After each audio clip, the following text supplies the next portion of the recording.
So here we go. This will be an easy day. There's no notes today. We're celebrating Advent. We're going to just kind of not stray away from, but we're going to clue in on this Advent season. So we're going to look at something probably unique to this Advent season. And so the gifts from a king. We are here in the midst of our 500 years of Reformation celebration, and every year we're drawing closer. For us here in this unique, joyous ministry for over 65 years, we've been educating children and raising up families for Christ. And so it's just kind of a special calling here. So today, Secrets from a King. Kind of an unusual, but you'll find that it's probably a very fitting study that we'll be doing for Advent here. In Advent, we have these candles, and it's a good day to, if you haven't already, to put together your own Advent wreath today. You can do it with anything. All you need is 5 candles, 1 for each Sunday in Advent, and 1 for Christmas Eve, the Christ candle, and do it any way you want. So you can be very creative with your kids and grandkids to make a special Advent wreath this year. And so we celebrate this first candle. And many traditions are in different ways. We call the first candle here either the Old Testament candle or the candle of hope. And so we'll be talking about hope today and what is hope, where we light our first candle. So Advent is not Hanukkah. It's not the Christian form of Hanukkah. That's a whole different thing. We'll talk about what Hanukkah, and what's unusual this year is Hanukkah, the first day of Hanukkah, falls on Christmas Eve, which never happens. And so we'll have blazing lights happen this Christmas Eve. And so Hanukkah is not a Jewish Christmas. And so the menorah is a different story, although it does mean something to us.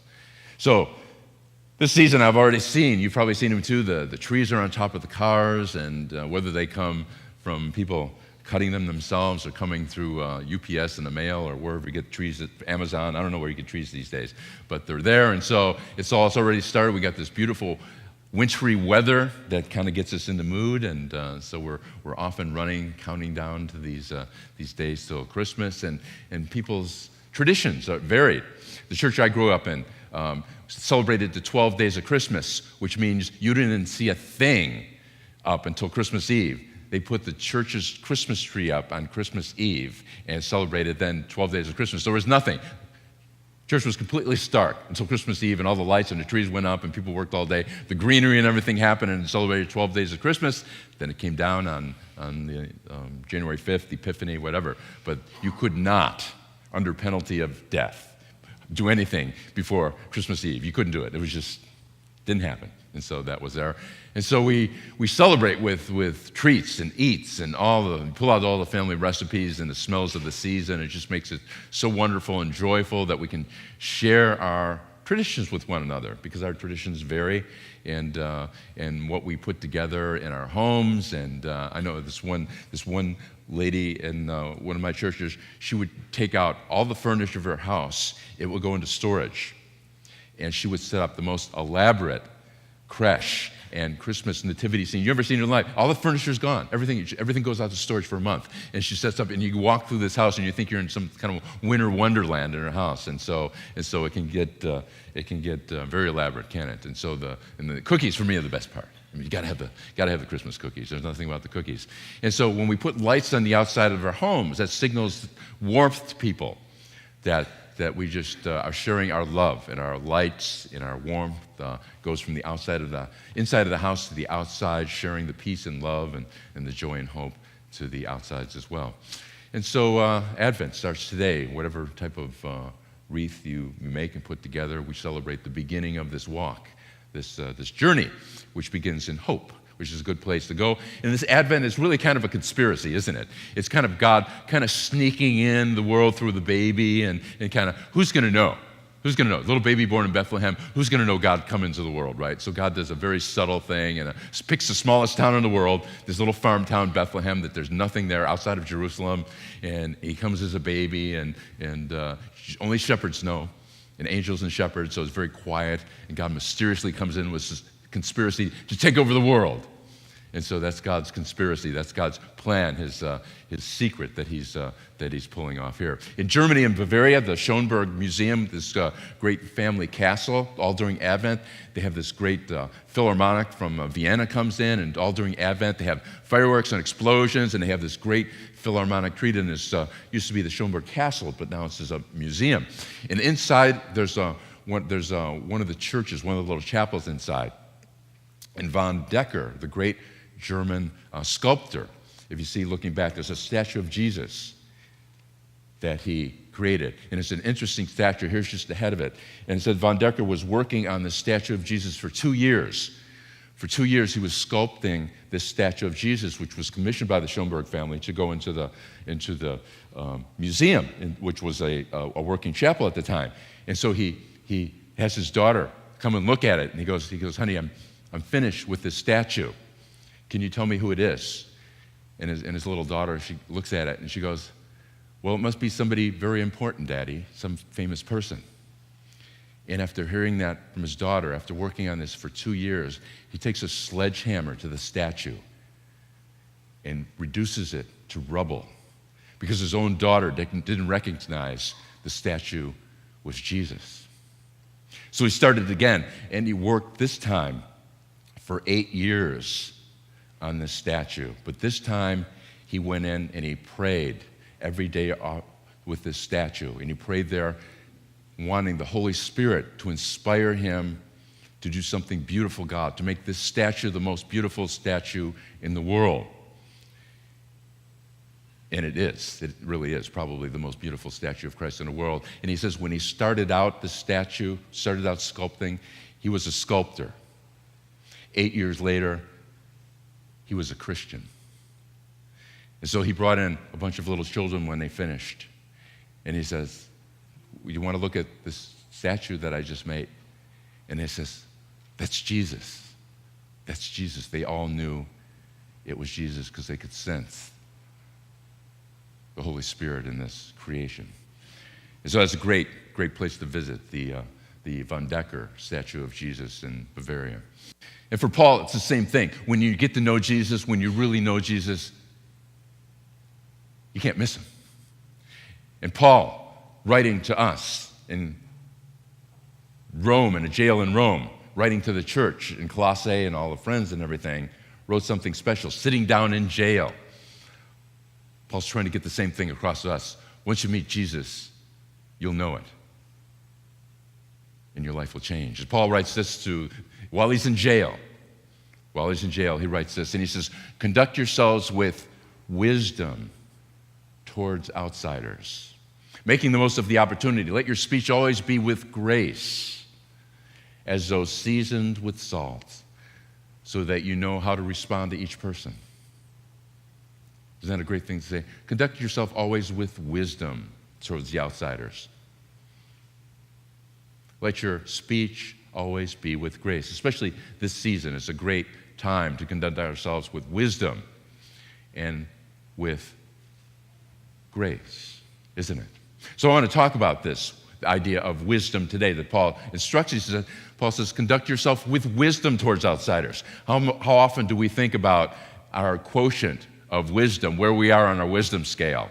If there's a 0 to 10, where would you put yourself as far as wisdom? Now, wisdom isn't something you go to college for and pay big bucks. It comes with your tuition, and after 4 years, 6 years, whatever it is, you come out with wisdom. That doesn't happen.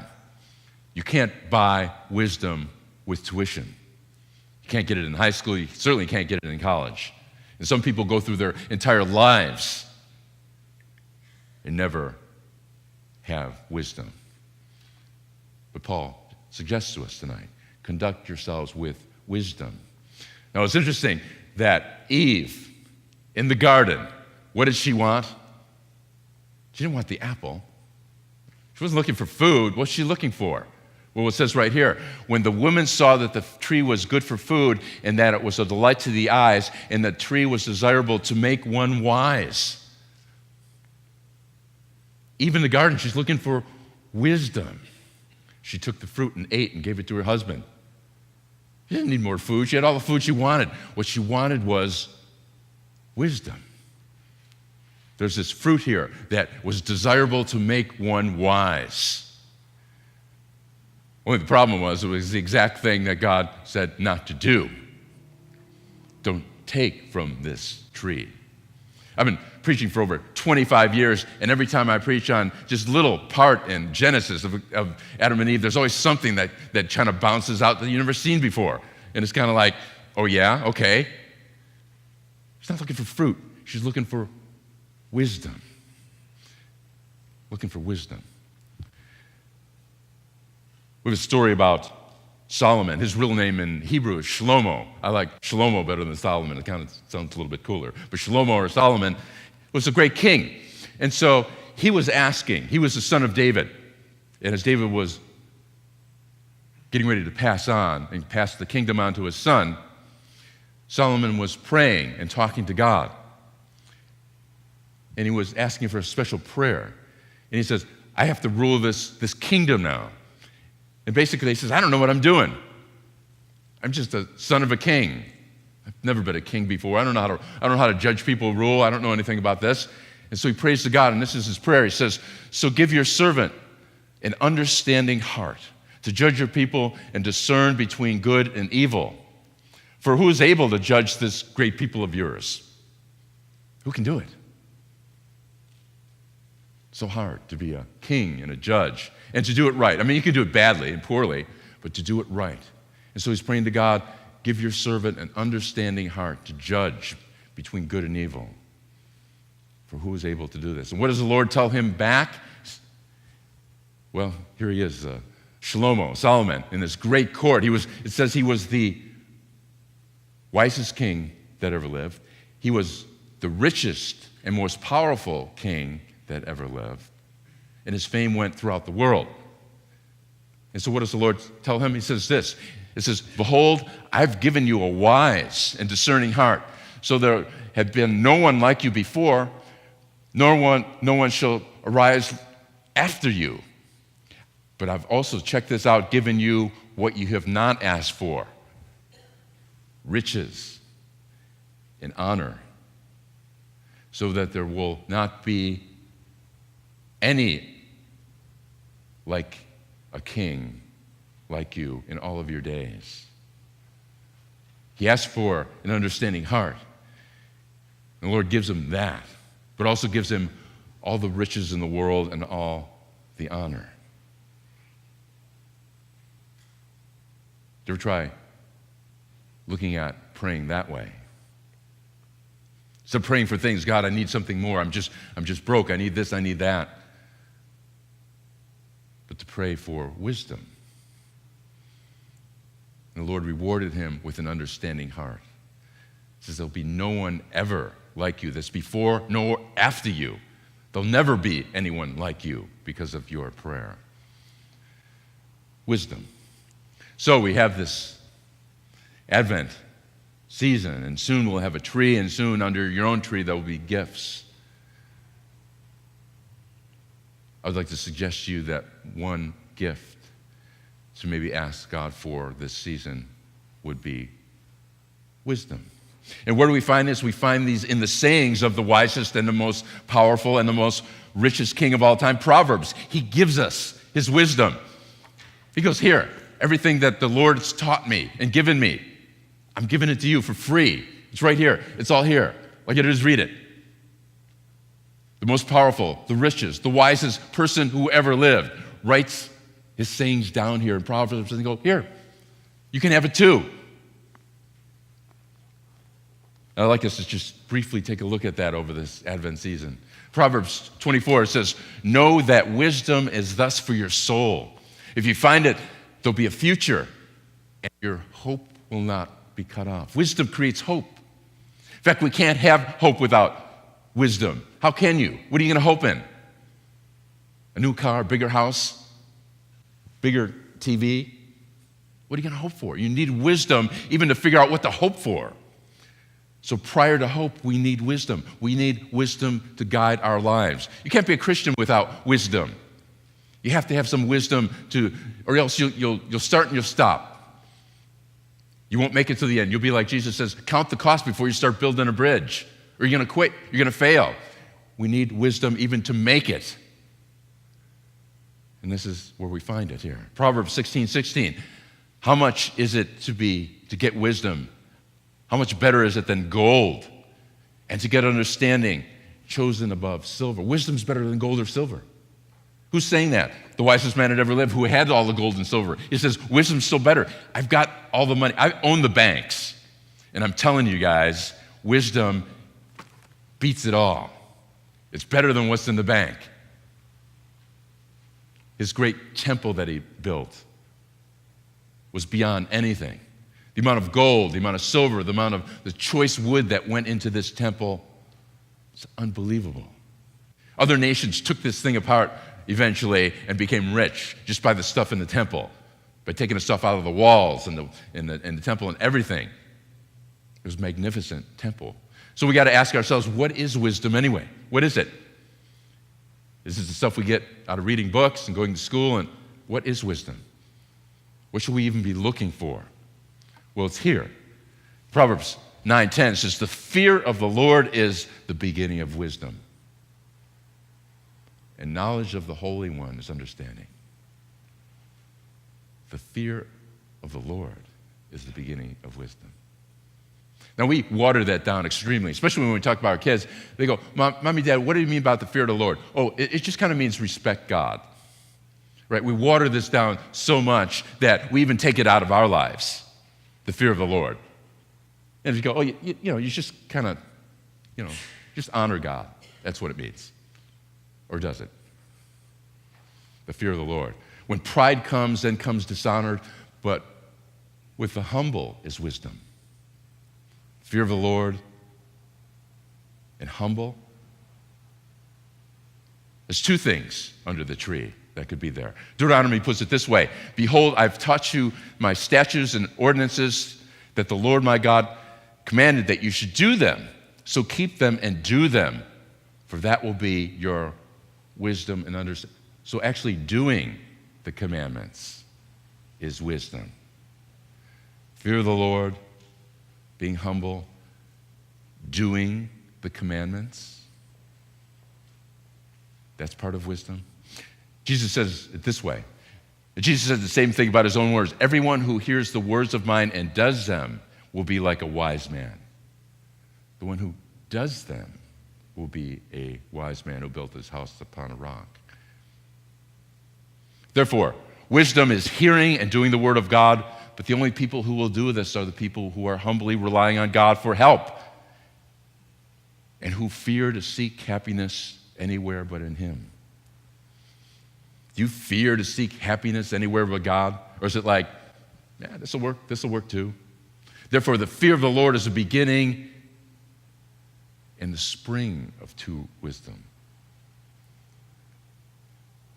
Adam and Eve had no fear of the Lord. They barely respected Him. But what happened after they sinned is they were hiding. They had so much fear in them, they finally figured it out, and they were hiding. When the Lord was walking through saying, Adam, where are you? Where are you? He was hiding like a little baby. Figured out what the fear of the Lord is, but it was too late, wasn't it? So how do we get this wisdom? Let's go through it quickly. It's under the tree. It's there. It's here. It's available. Solomon says, seek it like silver and search for it as hidden treasure. You got to look for it. It says first you got to seek it. You got to look for it because there are counterfeits to it. There's a counterfeit wisdom out there. Not the real deal, but the real stuff. You got to seek it. You got to search for it. Proverbs 2:6, the Lord gives wisdom. From His mouth comes knowledge and understanding. Comes from the Lord. Comes from His word. Proverbs 2:2, make your ear attentive to it, incline your heart to understand it. You can hear it. You can actually hear wisdom. It'll come to you. It'll stick with you. You can hear it. Proverbs 10:23, doing wickedness is like sport to a fool, but also wisdom to a man of understanding. Wisdom can be a sport. Actually doing it can be a sport. Doing wisdom can be a sport to a wise man, a man of understanding. But it's the doing it. Doing the wisdom, doing the fear of the Lord, doing the being humble to God, doing the listening, doing the seeking, doing that. Jesus said this, who's my mother, who's my brothers, stretching out his hands toward his disciples, says, behold, my mothers and brothers, whoever does the will of my Father, whoever does the will of my Father is my mother and my brother. Something about doing, there's wisdom in there. Proverbs 16:20, he who gives attention to the word will find good, and blessed is he who trusts in the Lord. Trusting in God is wisdom.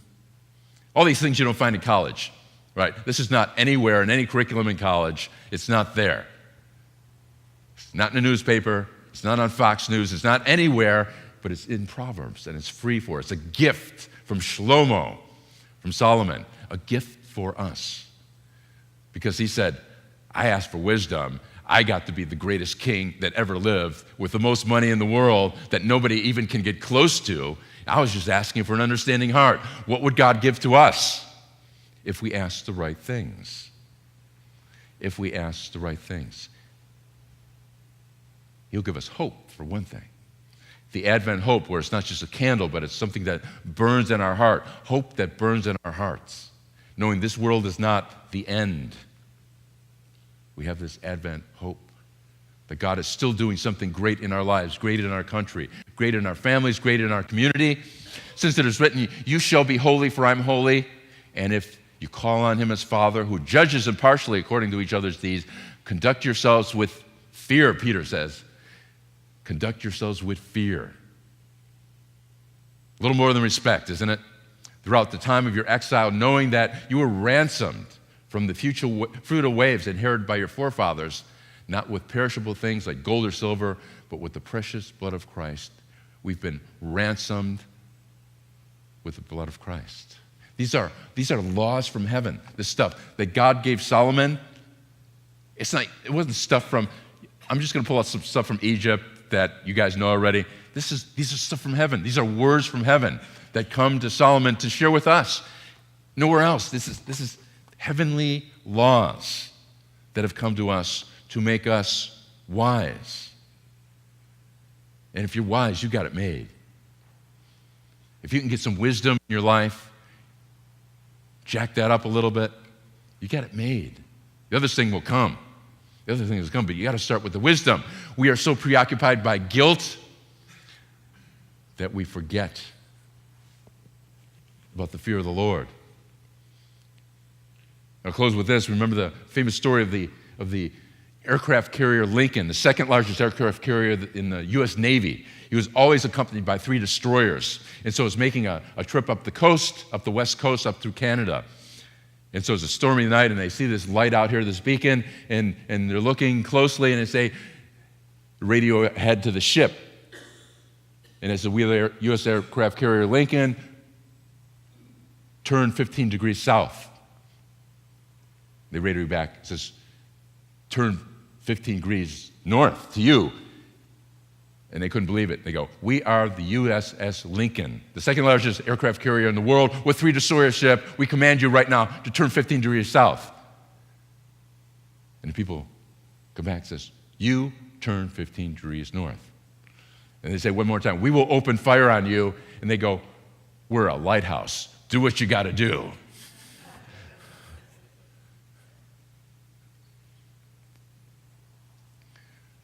Know that wisdom is thus for our souls. If you find it, there will be a future, and your hope will not be cut off. There's a future in wisdom. That's where our hope is. We find our hope in wisdom.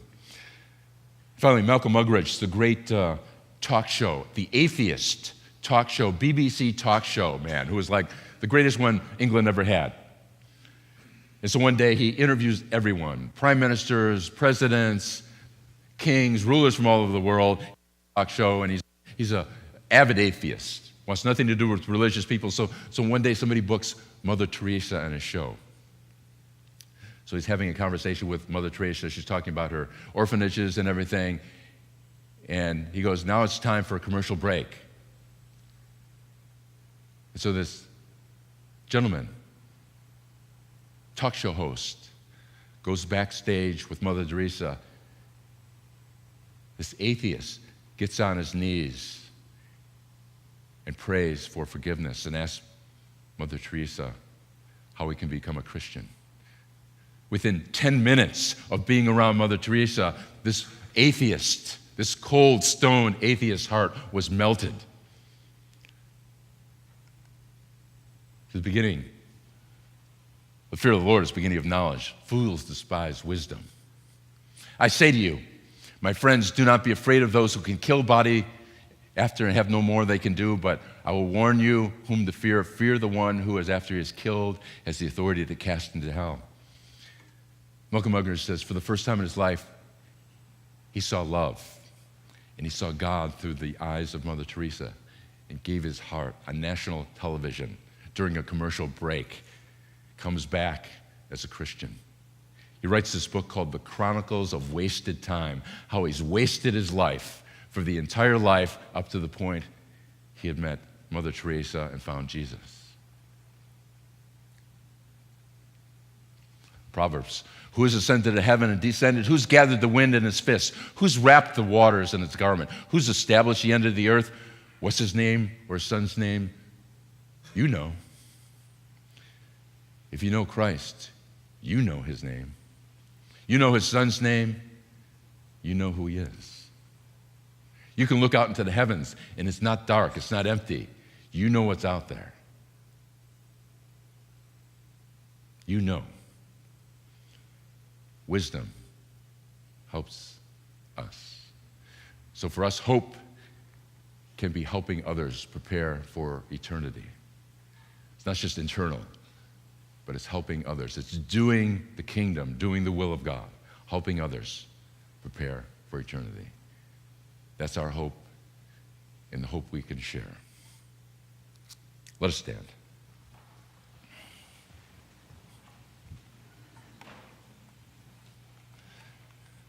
Let us say together our vision statement. Closer to God and closer to one another and closer to the action.